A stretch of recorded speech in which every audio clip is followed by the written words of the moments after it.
Good day. Hey, welcome to the Genealogy Happy Hour. I'm Brian Nash, your host, and today is the first Genealogy Happy Hour of 2023, and we're going to be talking about all things genealogy. Um, there's a few different things I want to share, and hoping to hear some questions from you. Um, so let's get into it. I ask that you excuse me. I do have a bit of a cold today. It's been going around. I've had it for since New Year's Eve. Um, Hope everybody had a great holiday season, a great New Year, and hope everybody's back at it and ready to start working on their family tree. And today, what we're going to do is we're going to talk about some ways that you can get started working on your tree in 2023. Um, I know I have a few goals which I've set for myself this year. One of my big goals is to go in all in with Wikitree. Um, for those of you who do not know what Wikitree is and have not used it before, it is a awesome website for genealogists. It's a great tool that allows you to not only um, enter your and maintain your own family tree, it gives you lots of opportunities to collaborate and work in concert with other genealogists from around the world to help build a one world tree, which is their goal.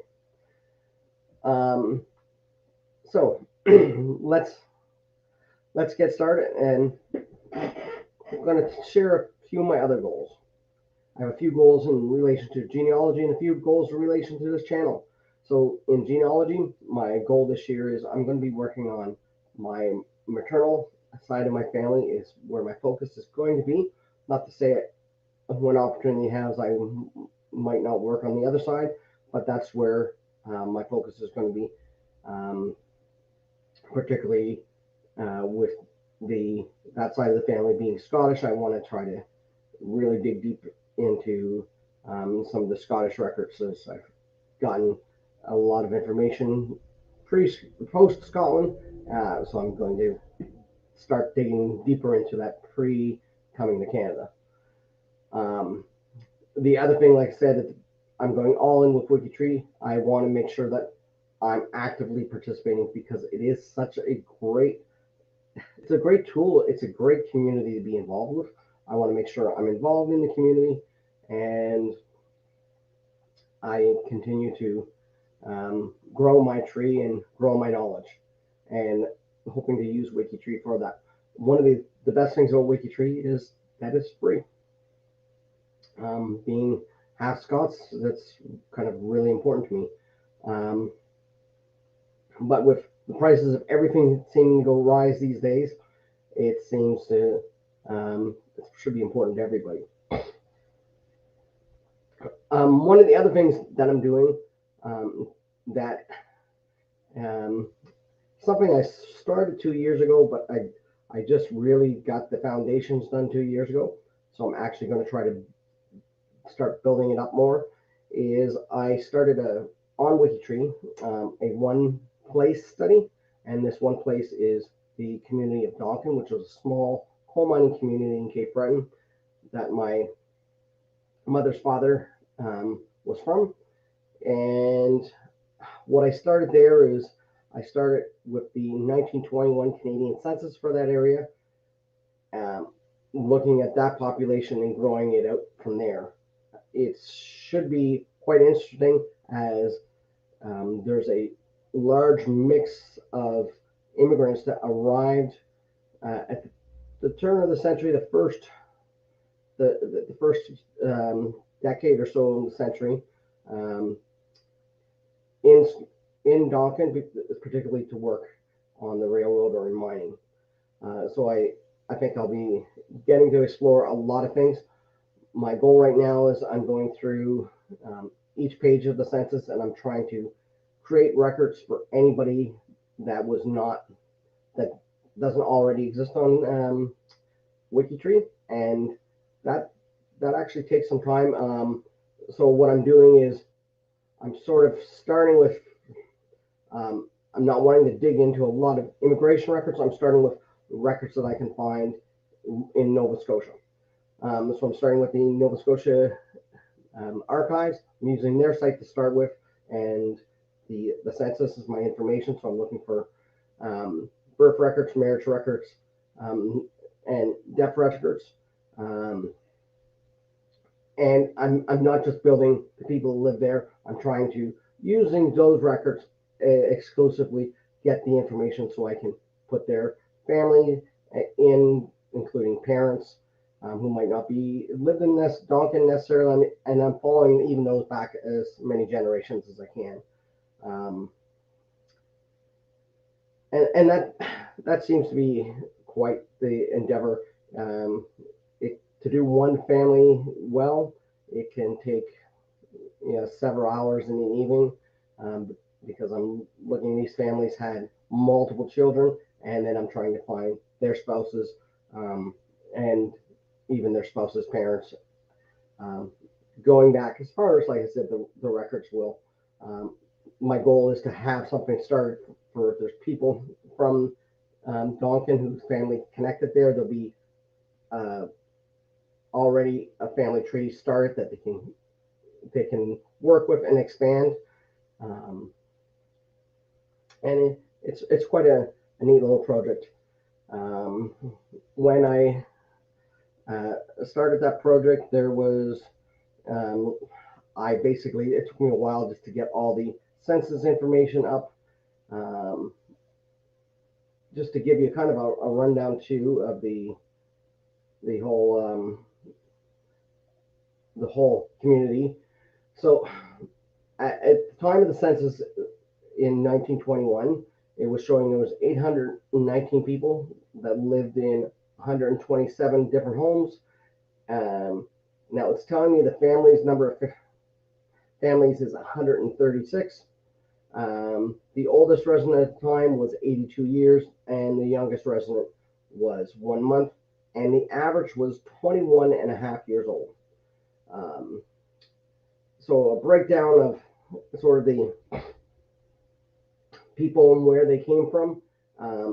The individuals, their place of birth, there was 588 of them who were born in Nova Scotia, 68 were from Newfoundland, 48 from England, 48 from Italy, 27 from Scotland, 17 from British West Indies, 6 from broadly the USA. There's 5 that are from Wisconsin, 3 from Prince Edward Island, 2 from France, 2 from Ireland, 2 from New Brunswick, 1 from Norway, 1 from Russia, and 1 that is just listed as South America. If you break down even farther and you look at the father's place of birth, there's 364 of them. Their fathers were born in Nova Scotia. 142, their fathers were from Newfoundland, born in Newfoundland. 84 in England, 75 in Scotland, 71 in Italy, 25 in the British West Indies, 19 in Ireland, 11 in New Brunswick, 7 in the USA, 7 in Prince Edward Island, 5 in Wisconsin, 2 in France, 2 in South America, 2 in Canada, that just listed broadly as Canada, 1 in Norway, 1 in Russia, and 1 in Labrador. Likewise with the mothers, surprisingly, overwhelmingly, the birthplace of the mothers, there was 414 that were from Nova Scotia, 145 from Newfoundland, and 70 from Scotland. So whereas England has sort of been the third for the father and individual's birthplace, Scotland is third for mothers. Then comes Italy, then comes England, British West Indies, Prince Edward Island, Ireland, Wisconsin, France, New Brunswick, Norway, and Russia. So there's a wide variety of people from different areas that I'm looking to being able to start to dig into. If you have any interest in it, always looking for help. It's a project that I'm hoping to get more people involved with. So from there, my other goal with Wikitree, like I said, is I'm working on my mother's side of the family. So I want to get as much of that loaded into Wikitree, and also participate in Wikitree in their their weekly and monthly events. Some of the great things they have going on is they do a monthly monthly focus on one particular person where they're trying to grow that person's family tree. For instance, over the holidays, they were looking at Mariah Carey, and they were trying to build up a family tree and connect them. Um, it's a really great community, and I'm going to be posting, like I said, updates regularly. I actually had one planned to go at the beginning of this week, just where I've been sick. It's been a little harder. Um, my goal of my channel here is to have more frequent content um, for you to enjoy, doing these live sessions more often. Um, two reasons: it gives you a great opportunity to interact and ask me questions, and it also allows um, me a lot of time to practice and get comfortable in front of the camera as well. Um, I'm by no ways a professional in this. It's just something I really enjoy doing. Um, so with that, with my channel, the other thing is over the holidays, I started building up a Discord server, and this is for people not just that are members of my channel.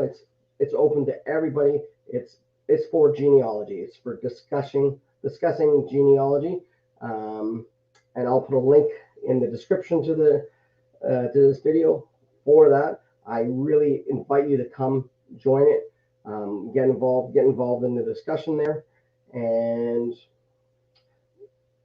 there'll be different events going on there as well, hopefully throughout the year, as I grow that part of the community. So with that being said, sort of giving you a rundown of what I'm going to do.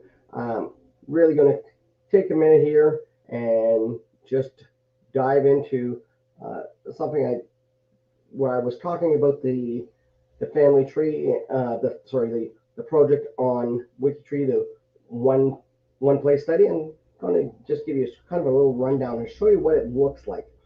Um, so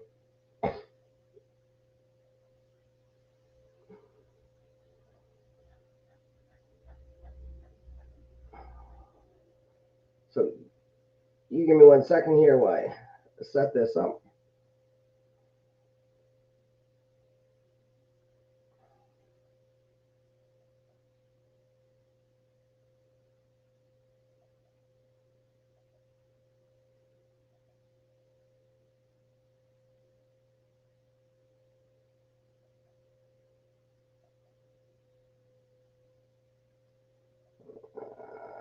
Just got to get the right screen here. I apologize.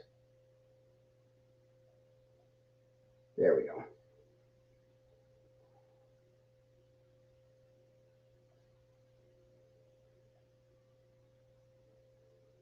So I'm going to bring this up here.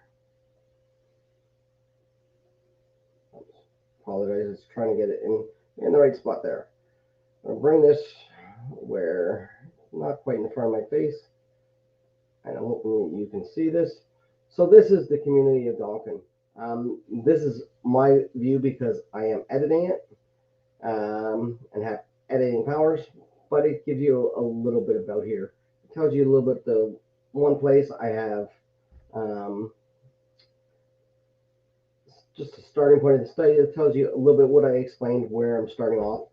There's some history of community in the coal mining, and this is sort of the rundown of the state of the population. You'll see here, just because it's not showing these, because of my page is kind of overlapping. These images here are the actual the pages of the census that I've uploaded. And then we get to the community. So these are the different people that I've worked on already. Anderson is my family. That's why there's a lot of them done. And from there, I went through and I started working on page one. which had a few different families there, um, and you'll see them throughout here. And this will be expanding as it goes through. Um, Really interesting thing is, here's one that's fairly complete, is um, the Reed family.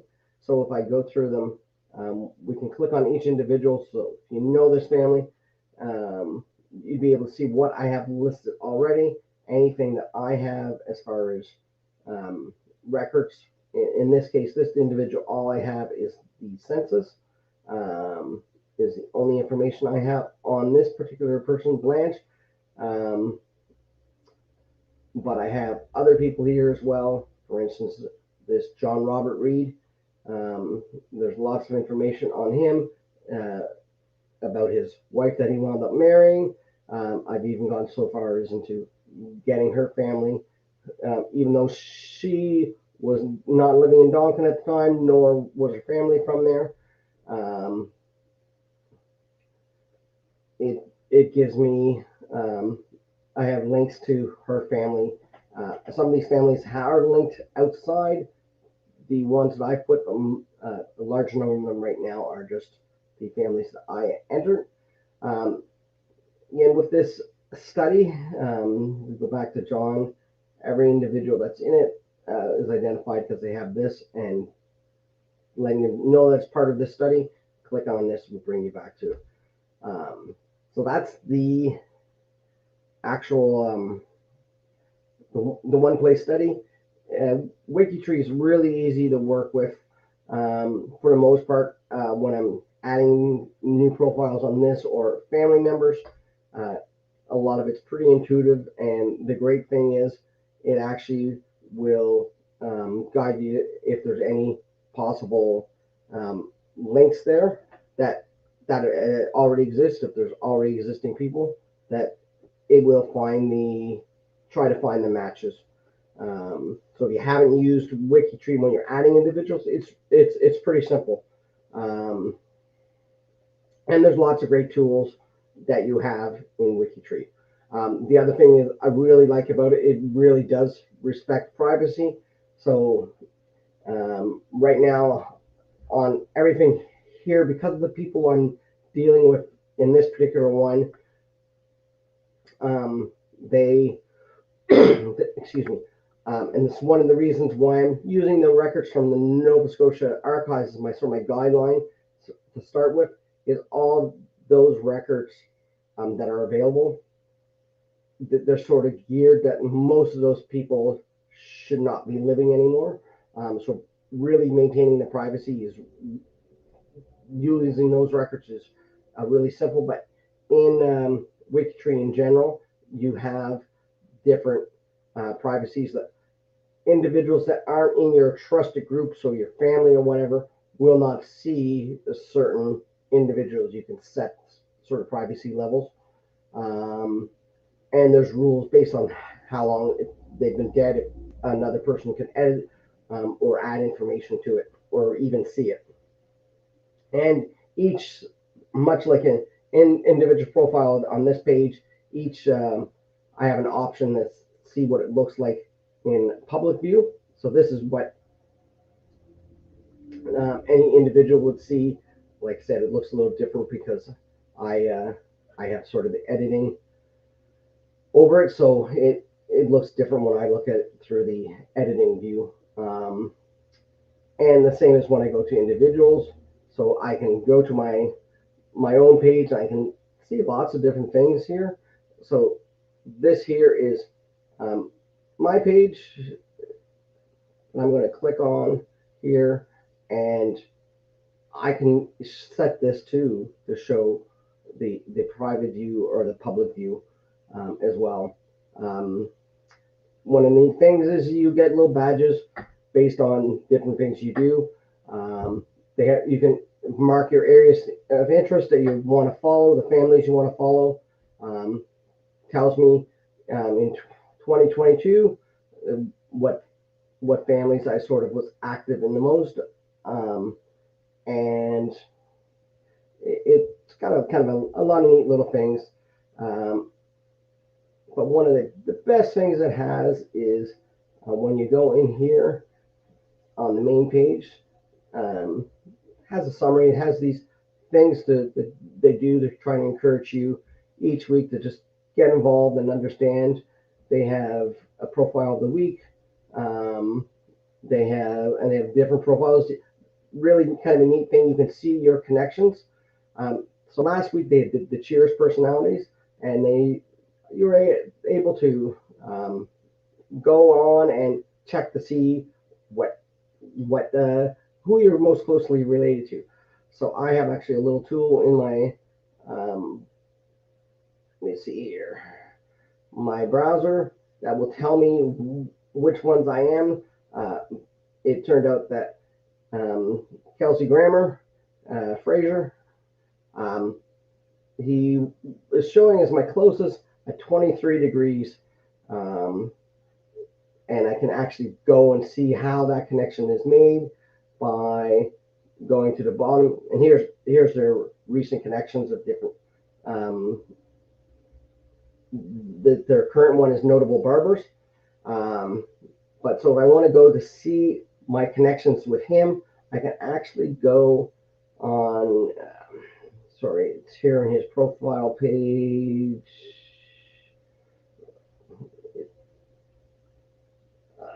It's a little different here. There we go.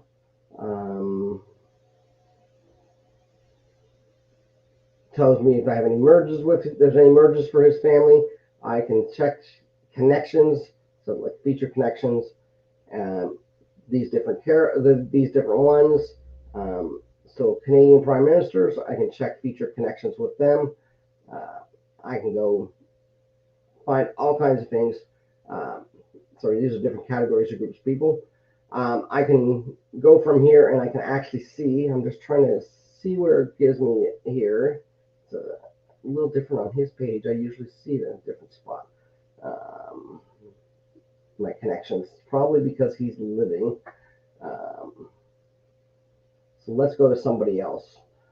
Let's go to famous barbers, and let's try Barbara Frum.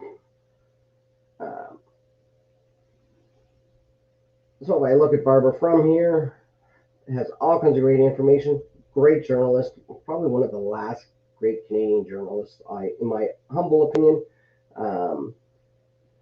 Has some information about her, different categories that she's in. She's an officer of the Order of Canada, Walk of Fame, radio presenter, all kinds of different things. I can check to see my connections to her by. I'm just trying to read here. I have the screen kind of far away from me, so it's really hard. I can take her ID, which you can get anybody by going there. So I copied her ID, so I have that in there, and I'm going to go to connections page, which I can find.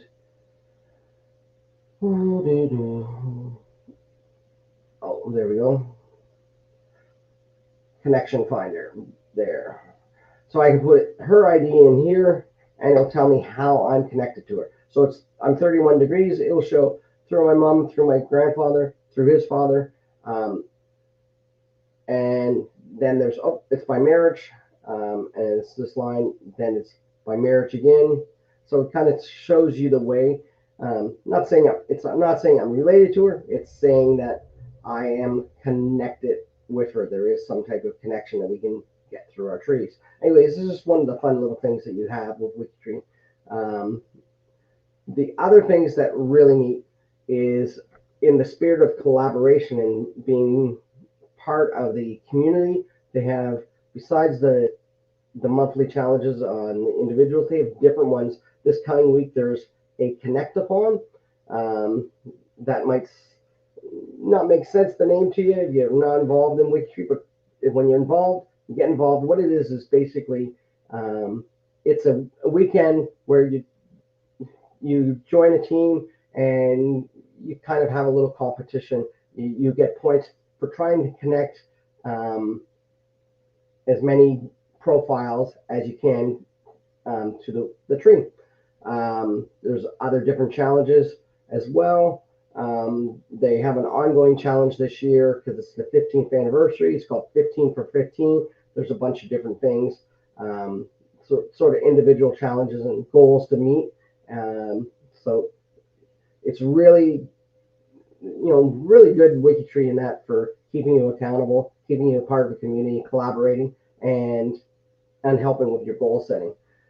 So I'm going to kind of ditch the Wikitree there right now. We're going to go from that. Excuse me. And we're going to talk about a couple other things before I head out for the day, as we're coming to the top of the half hour. With the other goals I have this year with my own family tree, besides the growing my mother's side and being involved more in Wikitree, I'm looking to really build the stories and biographies of my family members. So much of genealogy sometimes is focused on getting those birth records, those records to try to just plug names in the list. One of the things I really want to encourage is the use of building up stories. Sorry, Patrick, I'm just seeing your question there. Now, Wikitree is one site for the world. Now, that being said, they actually, which is a wonderful thing, because I can go on there and there'll be Thai sites, Thai people there, and they'll have Thai or Chinese people have Mandarin or Cantonese, etc. It's to try to make those connections worldwide. The primary language seems to be English, though there are other languages that are used for those groups. And the great thing about it, it's not broken down by country, but they have different groups and different projects based on the country. Right now, I'm part of two projects. I'm part of the Canada project, and I'm slowly becoming part of the Scotland project, where I'll be working on some Scotland profiles. And the goal of that is part of my own goal for this year, is to try to, as I explore my maternal side in Scotland, to get more knowledge and better equipped to understand Scottish records and more familiar with them. I hope that answered your question, Patrick.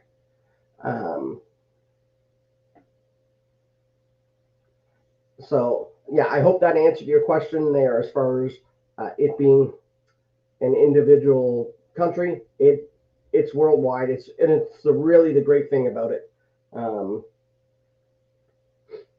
If you're anywhere, you can collaborate. In fact, like the group that I'm involved in for this week's Connect-a-thon, I've joined the Scottish group again, wanting to try to get more in touch. Doesn't mean I'll be working exclusively on Scottish records. I'm just trying to make some of those connections there.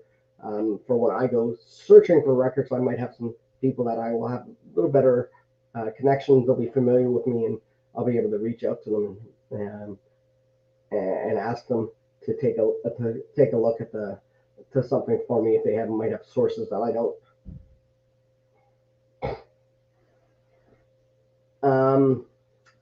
In as far as the other things that I'm doing this year,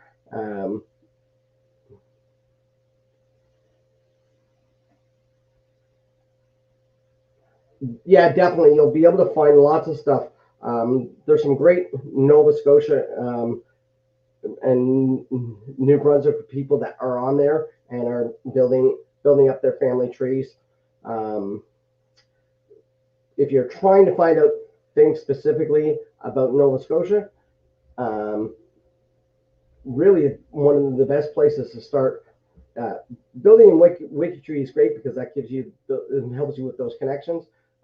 Is the Nova Scotia Archives has a beautiful site. They've changed it in the last year and a half. It's fairly user friendly. It's you're able to find a lot of records there from as far as birth, your birth, death, marriage records, and it also has some great links to other records as well, where you can find those more detailed if you're looking for deeds. If you're looking for court records, you can search. They don't have those all online, but a lot of them are indexed. For instance, I was working on something on my father's family side before Christmas, and I was able to look at some divorce records from Nova Scotia, not getting into the detail, but I was able to see dates and stuff, which helped me with understanding marriage lines and assigning which children to which father or which mother, as the case may be. So the Nova Scotia archive site is really good for that. Getting to know that and spending some time there when you're looking for Nova Scotia records is definitely worth it. In fact, I'm using that quite a bit, like I said, with the Donkin one place project that I'm using. I'm really I'm utilizing it a lot, and it's kind of my main source other than the census to start there. Oh, you're welcome, Patrick. Anything I can do to help, always you can just drop me a line. Comment on one of on my YouTube page, or reach out to me in Twitter or through email. I'll be glad to try to give you a hand where I can. The Nova Scotia records, they're just really beautiful to use, as far as they've made it easy to do everything with them when you're getting the records, so you can link them very easily. I'll show you. I'll actually use the Donkin site as an example. Just one second here. If I go back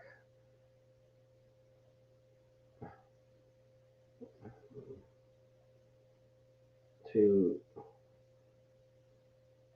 Donkin here, so I'm gonna just show you. This was I'll just bring this back up 1 second.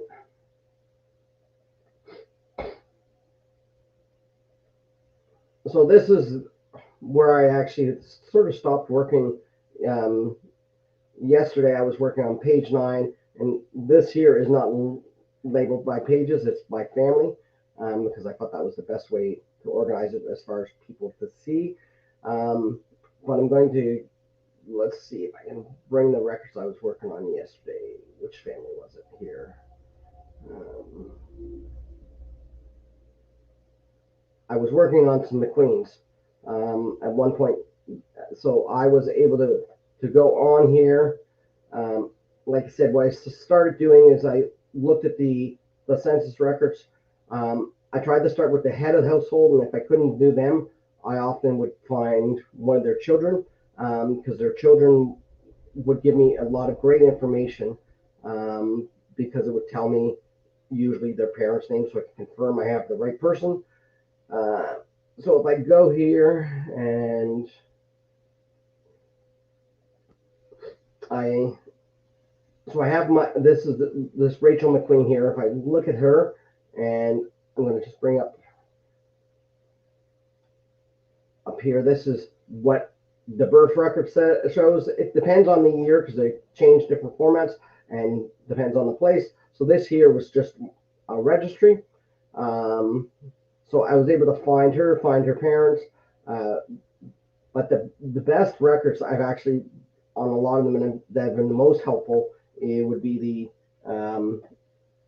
the death records, because the death records give you a lot of information. It has this would be the marriage record.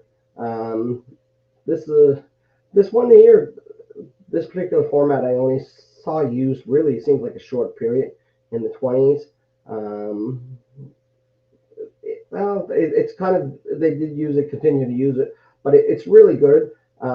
Great thing here, it's really easy to link with. Besides using, I kind of do two things. I'll show you when I do the record here. Is I take the part here, this number and registration, and I include that as in my record besides just the link, for two reasons, because links can change, but this record number is pretty constant, and you'll see that it's actually written on the actual record. So when they indexed it, it did that. So it's really important, because when they changed it a couple years ago, some of the links didn't quite work the same. But luckily, because I had this information, I was able to find it. If I have the registration and the records, I could go through and search and find it. Like I said, the death records are probably one of your better ones because it gives you a lot of information.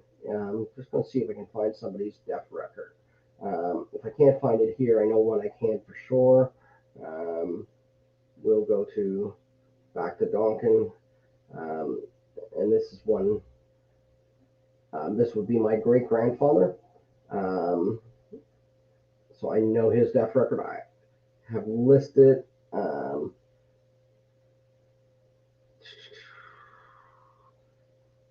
So there's two Arthurs. This is the other one is his son. So when I look at the records here, now this is one I did before. I might not have the death record there. There we go. So with the death records, and this is pretty common for the ones after the 1930s, you can look up to 1971, right? Well, partially 1971 right now, but it has a lot. It has probably the best information because it has their date of birth. It tries to. Some records you won't.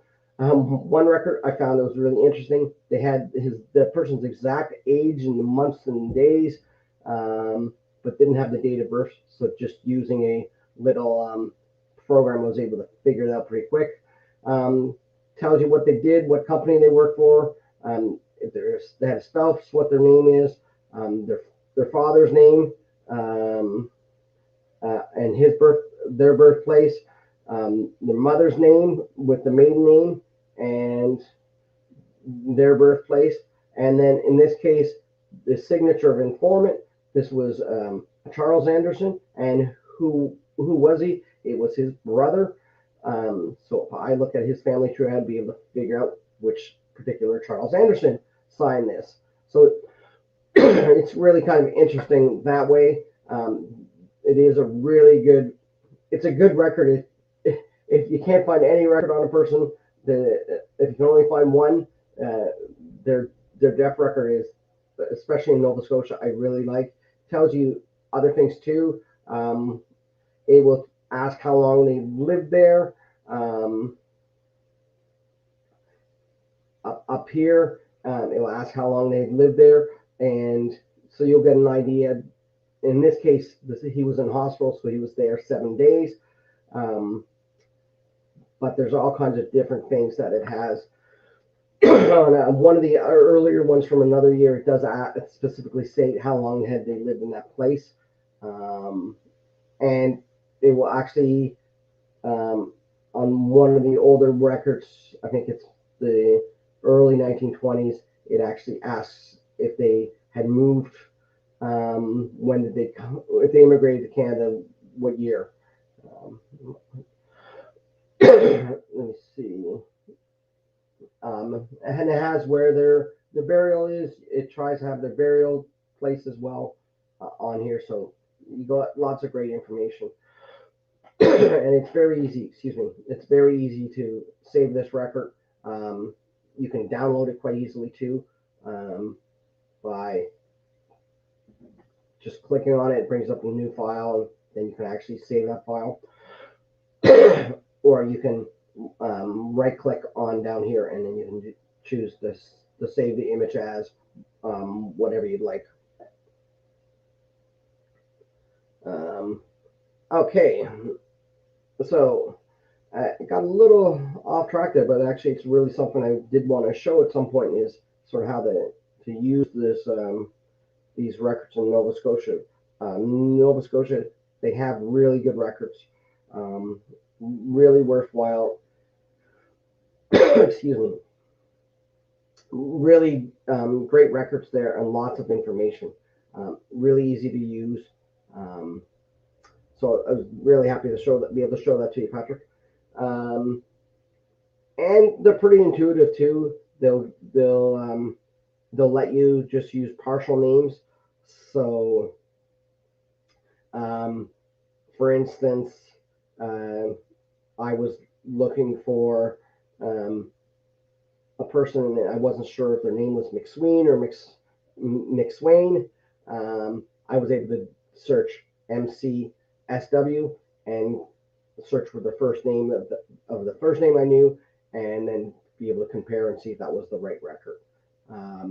So it's really, they're really pretty intuitive. It'll let you narrow it down by county. I haven't been doing that unless I know specific, just because I might assume that they were born in one particular county and they're not, unless I know. Same as death records. I might assume that because they live in a certain spot, that's where they died, and that's where I'm searching for the death records. And it's actually, it's kind of neat. Let's bring it back here for a second. So when you come to this site, so for instance, I was looking up, if I wanted to look up my grandfather, Andrew Anderson. Now, I'm going to find a lot here. And I'm actually going to go to Cape Breton County, because I know there's Andrew Andersons elsewhere, and I'm really just interested in the ones in Cape Breton County. But when I search them up, it's going to start with, I have options up here. I can search all, which does by default births, marriages, or deaths. Death records are up to 1970. They're working on 1971 right now. You'll see here on the right side, it gives option to transcribe, which is kind of neat. And the birth records are up to 1920, and they are working on 1921. So you might find, it's possible you find the person in 1921. If it's a 1921 birth, just ask that, really go in. You can search by transcribe, go and fill out the record, because they're pretty good. They'll have the name there, they just won't have all the details. So if you're going to use it, take the time to fill out that record. And marriages are 1946. So I'm looking here. I know that Andrew Anderson, if I go to start with, I'm going to look at his birth. I know he was born in, my grandfather was born in 1923. I don't have a 1923 birth record. Not surprising. He was born in his house, and he never had a registered birth record. But if I go to marriages, now I go to marriages, and I'm not going to find him here, because this is where I said you have a problem. On back, when I chose here, Cape Breton County, that's not where he was married. He was actually married in Halifax County, because he was married just as he went to, before he went to off the ward. There he is with my grandmother. So I can actually, and usually I like to do this, I open a new tab if I'm searching person, because sometimes I want to open the birth, marriage, and death records if available. In this case, I'm just going to open here. It gives me everything I need to know. It tells me You know, who he is, what he did, his parents' names. Now it has my grandmother's there, and then has her information and sort of the things that you would expect, the witnesses, um, and who married them and in what church, etc. Has their racial origin, which I find interesting. Um, it's listed as Scottish, which I knew, but I just find it interesting that it was considered their racial origin. I don't know if you ask somebody their race today, um, and just because their family's from Scotland, if they would necessarily tell you their race is Scottish. Um, Other interesting thing I noticed in Cape Breton particularly is a lot of people will have Scotch as their racial their racial origin, um, and unfortunately, Scotch isn't uh, a a racial origin, but rather just a really good drink. Um, so I don't know if there's something that to be said about those people if they're trying to say that. Um, Anyways, these are kind of this kind of the things you can find out. It's really nice, easy searchable, uh, and like I said, if you're using it and you bring up the people, um, if I continue to choose and open them on different tabs, I would find it. Yeah, my grandfather wouldn't. His birth record wouldn't be here because he was born in 1923, which is not up there. Um, so I wouldn't expect to find them. Uh, okay, now I'm going to talk about one last little thing I wanted to bring up before I left today. Um, I think I was talking there and the screen wasn't up. Um, so here's the screen. Like I said, my grandfather's record, really easy searchable, um, but you can bring them up. So I'm just going to go. I'm going to talk about one last thing here before I go though. I'm going to talk little kind of a few um, neat things that I really they're genealogical and they're just historical in nature. My my mother had these, and she didn't realize they'd be of any value to anybody, but they're definitely of value to me. Um, Besides giving me a bunch of um, a bunch of pictures, she had these three little books. There's one that's kind of missing its cover. I have it there, but it wasn't on it. Uh, and these were things that were written by her grandfather. Um, and I, I love these because these are, it's not a diary, and definitely, and things aren't necessarily in order.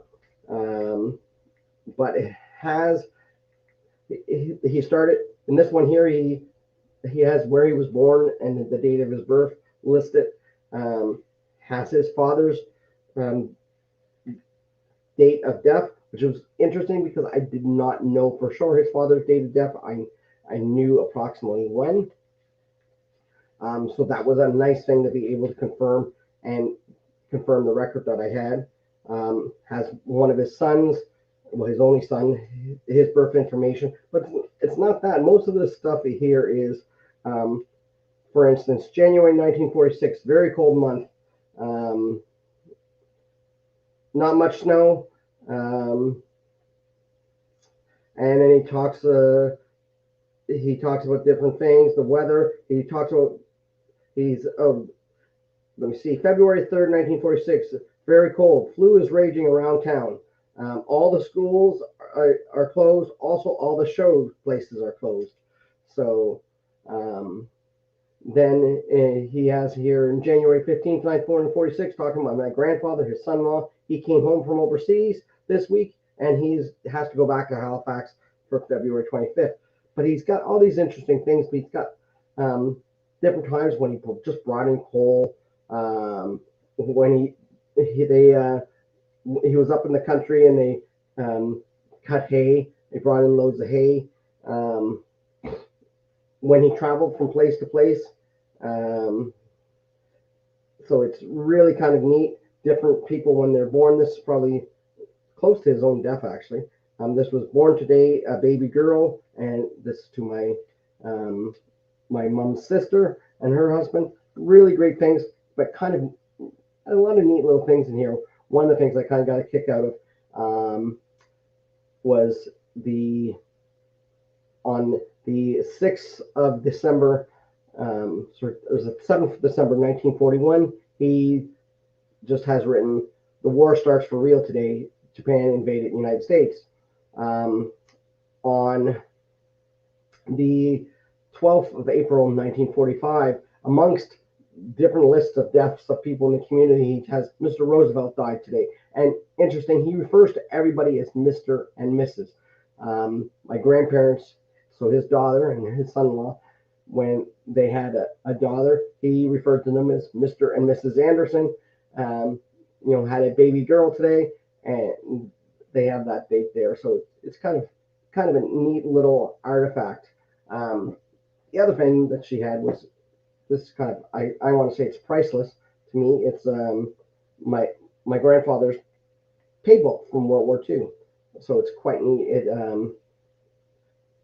without having a complete record of all the places he went, I actually can get a good idea here because it tells me what he was paid, what currency he was paid in, where he was paid, how much and when. So it's kind of neat that way. With the information it gives you. They weren't paid a lot, at least not by today's standards for sure. Even if you did the conversion, it would not have been a lot they were paid.